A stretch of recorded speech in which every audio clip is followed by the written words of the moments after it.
கேட்டிருக்கிறோம். நாங்கள் அவங்களும் அதை கனிவான முறையில் கேட்டிருக்கிறாங்க.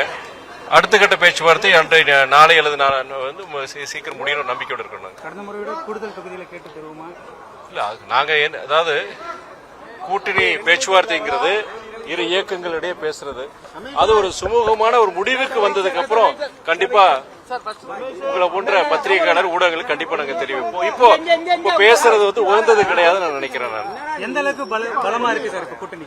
கூட்டணி ஏற்கனவே கடந்த 8-9 வருடங்களில் பல தேர்தலில், கடந்த சட்டமன்ற தேர்தல், உள்ளாட்சி தேர்தல், நாடாளுமன்ற தேர்தல் போன்ற பல தேர்தல்களில் ஒரு மிகப்பெரிய வெற்றியை பெற்ற கூட்டணி தான் திராவிட முன்னேற்ற கழகத்தின் தலைமையிலான மதசார்பற்ற முற்போக்கு கூட்டணி. இப்பொழுது மேலும் சில இயக்கங்கள் நம்முடைய இந்த கூட்டணிக்கு வந்துள்ளதால் கூட்டணி இனியும் வலுவடைந்துள்ளது.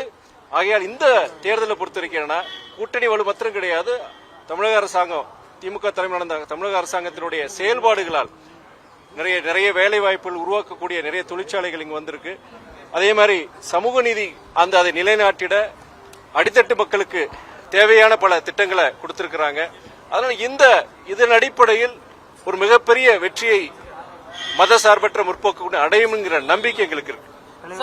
இந்த கூட்டணியில பிளவு ஏற்பட்டு விட்டுச்சு, அதனால விரைவில் வந்து இந்தியா கூட்டணி உடையும் அப்படின்னு எதிர்ப்பு தலைவர் எடப்பாடி பழனிசாமி, பாஜக தலைவர் சொல்லிட்டே இருந்தாங்க. ஆனா நேற்று அதுக்கு ஒரு முற்றுப்புள்ளி வைக்கும் வகையில் காங்கிரஸ் பேரியக்கத்திற்கும் திராவிட முன்னேற்ற கழகத்திற்கும் ஒரு உடன்பாடு ஏற்பட்டு இந்த கூட்டணி மேலும் வலுவடைந்ததுதான் இன்னைக்கு நிதர்சன உண்மை.